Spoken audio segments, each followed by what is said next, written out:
কিন্তু দুইটা, এখানে থার্ড ওয়ার্ল্ড ওয়ার যদি হয় দুইটা, একটা হলো সিরিয়া এবং হবে ইসরায়েলের ভিতরে একটা ফ্রন্ট হবে, থিয়েটার অফ অপারেশনেরই হবে, আর একটা হলো আপনার যেটা হবে যে Afghanistan, Pakistan, India, Bangladesh and the Myanmar. এখানে ইন্ডিয়ার ফোকাস থাকবে। ইন্ডিয়া আজীবন যে চেষ্টা করে আসতেছে, নেক্সট গেম যেটা করে আসতেছে, তারা একটা পুরা ইন্ডিয়ান একটা উপমহাদেশ চায়। সেই চক্রান্তেই কিন্তু তারা বিভিন্ন রকম পলিটিক্স করে যাচ্ছে। আপনার যদি দেখেন পাকিস্তানের কথাই বলেন, যুদ্ধের আগে ডিভাইডেশনের কথাই বলেন, মায়ানমারের বিভিন্ন ইস্যু আছে। তারা কিন্তু তাদের বিহাইন্ড দি সিন হলো তারা বাংলাদেশ অন্তর্ভুক্ত করে একটা ভুটানের মতো বা ওই আপনার ইয়ার হায়দ্রাবাদের মতো করে একটা বড় একটা এখানে করবে। সেটা হলো যে ইন্ডিয়ান রাজ্য গড়ে তুলবে, ভারত মহারাজ্য গড়ে তুলবে। এটা হলো নেগেটিভটা। এবং এখানে বেনিফিশিয়াল আছে চায়না এবং ইউএসএ। তারা অস্ত্র বিক্রি করবে, করবে, তাদের ব্যবসার জন্য এটা হবে। এই নেগেটিভই কিন্তু এখন পর্যন্ত চলে যাচ্ছে।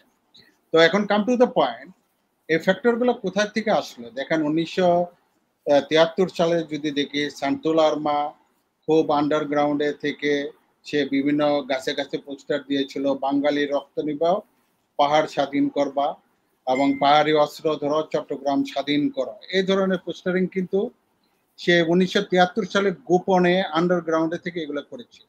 But scenario has been change. এখন 2025 সালে হোয়াট উই আর সিং, প্রকাশ্যে কিন্তু আপনার এই পাহাড়ি গোষ্ঠীরা প্রকাশ্যে এখন এই জিনিসগুলো বলতেছে। আমাদের সেনাবাহিনী বলেন, পুলিশ বাহিনী সবার উপরে ব্লেম দিয়ে আক্রমণ করতেছে। এটা কিন্তু প্রকাশ্যে হচ্ছে। ওই যুগে কিন্তু কোনো একটা কার্যকরী প্রশাসন ছিল না। এই যুগে কিন্তু কার্যকরী প্রশাসন আছে। এত সেনাবাহিনী, এত পুলিশ থাকার পর, তারপরেও কেন এটার ব্যর্থ এগুলো হচ্ছে? সমস্যার মূলে আসতে হবে যে আমাদের দেখেন, এই যে যারাই বলেন, এই যে উপজাতি, সরি, যারা ট্রাইবাল রয়েছেন, তারা কিন্তু আপনার এখানে কিন্তু 1960 সালের যেরকম টেকনিক, সেই টেকনিক কিন্তু পরিবর্তন তারা করেছে। তারা কিন্তু এখন সারফেস লেভেলে চলে আসছে। ওই জঙ্গল ইনসার্জেন্ট বলতে কিছু নাই, কম্বিনেশন আরবান ইনসার্জেন্ট এবং জঙ্গল ইনসার্জেন্ট বোথ ওয়েতে চলে আসছে। কিন্তু আমাদের যে টুলস গুলো রয়েছে, তারা কিন্তু ওই 60s টেকনিক কিন্তু ফলো করতেছে, যার ফলে তাদের সাথে কিন্তু পেরে উঠতেছে না। এই যুগের বাচ্চারা হলো, যারা ইয়াং আছে, তারা হলো আপনার কিন্তু জেন জেড। তারা কিন্তু আপনার হাইব্রিড বলেন, মডার্ন অপারেশন বলেন, টেকনোলজিক্যালি তারা ডেভেলপ। তাদের সাথে যদি আপনি টেকনোলজিক্যাল ওয়েতে যদি ফাইটিং যদি আপনার যদি মেকানিজম না করেন, তাহলে কিন্তু আপনার ফেলটা আসবে এখানে। আপনি চিন্তা করেন, আমি তো মনে করি আমাদের যে হিলের যে এক্সপিরিয়েন্স আছে, আই এম রানিং 54, আমাদের যে এক্সপিরিয়েন্স ছিল, আমি তো আমাদের গুরু যে স্যার দুইজন আছে তাদের কথা বাদই দিলাম, তাদের তো হিউজ এক্সপিরিয়েন্স। আমার পরে যারা এখন আছে হিল ট্র্যাক্সে বা যারা আছে, তাদের বিন্দু মাত্র কিন্তু হিল ট্র্যাক সম্পর্কে নখদর্পণের আইডিয়া নাই। এখন যদি জাতি হিসাবে আমাদের এই আইডিয়া না থাকে, তাহলে কিন্তু আমরা একটা ফগের ভিতরে থেকে দেবো। তো আমরা, আমার জেনারেশন বা আমার যারা 20 বছর 25 বছর যে ছেলেগুলো আছে, তাদের হিল ট্র্যাক সম্পর্কে কয়েকটুকু আইডিয়া আছে, তাদের কিন্তু কিছুই নাই। কিন্তু এই ছত্রছায়ার আওতায় কিন্তু দেখেন, এই বৈষম্য বিরোধী আন্দোলনের মাধ্যমে এই হিল ট্র্যাক্সের এই গোষ্ঠীগুলা, তারা কিন্তু আপনার কিন্তু তারা তাদেরকে সাফল্য কিন্তু অর্জন করতেছে, যেটা আমাদের যে ইয়াং জেনারেশন এগুলো কিন্তু বুঝতে পারতেছে না। তো এখানে কিন্তু বড় ধরনের একটা রয়ে গেছে। আরেকটা হলো যে হ্যাভ সিন দি টেকনিক, তারা কি ফলো করতেছে? এই যে ক্রাইসিস গুলো হচ্ছে, তারা কিন্তু ফ্রন্টে মেয়েদের দিয়ে দিচ্ছে, এলোর করতেছে, যাও। এখন যারা ফোর্স আছে, তারা কোনো কিছু করলে পরে ইন্টারন্যাশনাল ভায়োলেশন বাড়ে, তাদেরকে এলোর করতেছে কোনো একটা ঘটনার জন্য, মেয়েদেরকে সম্মুখে দিয়ে দিচ্ছে ছেলেরা। কোনো ছেলেকে আমি ফ্রন্টে দেখি নাই যে আর্মির সাথে বা পুলিশের সাথেই করছে, মেয়েদেরকে। ইভেন মেয়েরা লাঠিতে পিটাচ্ছে।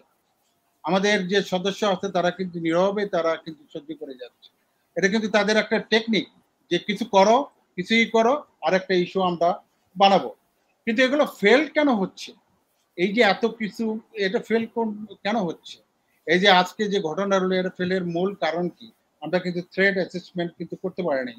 অনেকগুলা কিন্তু এর ভিতরে ক্লুজ দেওয়া হয়েছিল।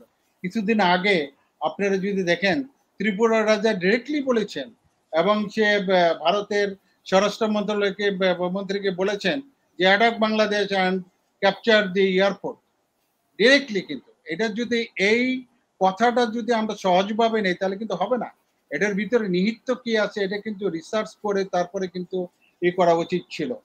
6 জন রবির কর্মচারীকে আপনার অপহরণ করলো, 6 কোটি টাকা ছিল। এগুলো কিন্তু এক একটা লিঙ্ক আপ কিন্তু ফেসবুক টুইটারে যদি আপনি যান তাহলে কিন্তু দেখবেন যে এই দেশের যারা এই যে পরাজিত শক্তি ছিল তারা কিন্তু বিভিন্ন পোস্ট দিয়ে রয়েছে। এগুলো কি আমাদের যে বিভিন্ন সংস্থা আছে তারা কি এগুলো জাজ করতে পেরেছে কি না সেটাও কিন্তু একটা বড় রকম ব্যাপার। আপনি বলেন এই নারী ঘটিত ব্যাপার বা র্যাপ কেসটা আসলো কেন? এর আগে তো এই সময় কিন্তু ইম্পর্টেন্ট। এই গতবার কিন্তু এই জাতীয় ইয়ার এই জাতিসংঘের এই অনুষ্ঠানের আগেই কিন্তু এই ঘটনাগুলো হয়েছিল। এখন কেন ওই ঘটনা তখন বাঙালি এবং সেটেলারের ভিতরে ছিল, এখন কিন্তু র্যাপ কেসটা নিয়ে আসলো কেন? এর ভিতরে মহত্ব রয়েছে যে বাংলাদেশে এর পূর্বে বহুত rape case, gang rape case হয়েছে, সেগুলো বিচার কিন্তু সুষ্ঠুভাবে হয় নাই। এটা একটা কিন্তু ক্লুজ। যদি এটা যদি অ্যাডপ্ট করা যায়, এটা যদি এস্টাবলিশ করা যায়, তাহলে পৃথিবীর বুকে মানবাধিকারের ইয়েতে আওলাতে বা আওতায় একটা বড় ইস্যু হিসাবে দাঁড়া করা যাবে এবং যে যেটা জাতিসংঘের যে হচ্ছে সেখানে এটা শক্তিশালীভাবে এটা উপস্থাপিত হবে। সেই নেগেটিভই কিন্তু এগুলা কিন্তু করা হয়েছে, কারণ আমাদের বিচারের যে দুর্বলতা সে পার্সপেক্টিভে আমরা কি দেখেন আমার সময় ইভেন স্যারদের কথা বলে গেলে আমার সময় একটা এনজিওর লোক বিদেশি কোনো লোক হিলে পাড়া দিলে পরেই আমরা জানতাম এবং আমাদের কোনো ক্লিয়ারেন্স ছাড়া কোনো জায়গায় যেত না। এটা কি এনজিওর অ্যাক্টিভিটিস বা এদের কোনো কার্যক্রমের কি মনিটর কি এখন আছে কিনা আমি জানি না। এখানে যদি ব্যর্থ হয়ে থাকে তাহলে অবশ্যই এটাকে আপনাকে দিতে হবে। এখন আমি আরেকটা বললাম যে আমাদের যে ফোর্স যে ডিপ্লয় রয়েছে এদের বয়স অনেক কম, অনেকের এক্সপিরিয়েন্স নাই। ওই সময় যে হিল ট্যাক্সে কিভাবে ক্রাইসিস দমন করা হইতো, এই নট এক্সপিরিয়েন্সের জন্য কিন্তু এই ইস্যুগুলো আপনার হইতে পারে। এই যে আমাদের লোকগুলারে পিটাচ্ছে, মারছে, এরা কিন্তু মেয়েরা মারছে, তারা কিন্তু ভদ্রতার বসে কিন্তু সহ্য করে দিচ্ছে।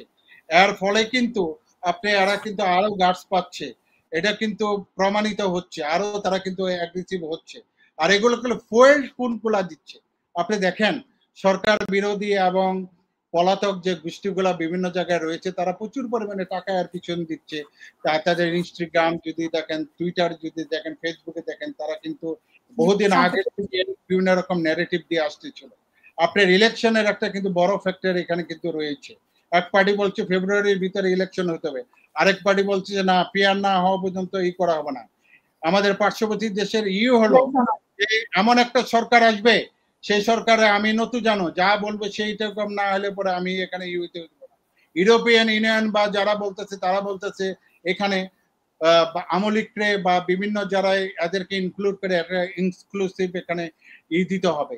তো সবকিছু নিয়েই কিন্তু আপনি বড় ব্যক্তি, এখানে কিন্তু আরো জিনিস আসবে। আপনি কেন ইমাজিন ডক্টর ইউনুসের মূর্তি বানিয়ে পূজা করা হচ্ছে, তাকে ঐশ্বর হিসাবে তাকে করে করা হচ্ছে, এটাও কিন্তু একটা নেগেটিভের ভিতরে আনতে হবে। একই সূত্রে কিন্তু এগুলো গাথা।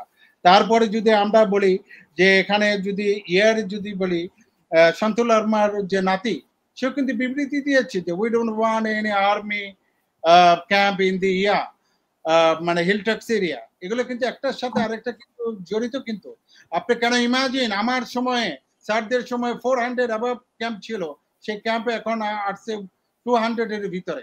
আমি তো মনে করি যে এখানে আরো বাড়ানো উচিত, ক্যাম্প ট্যাম্প এগুলো বাড়া উচিত।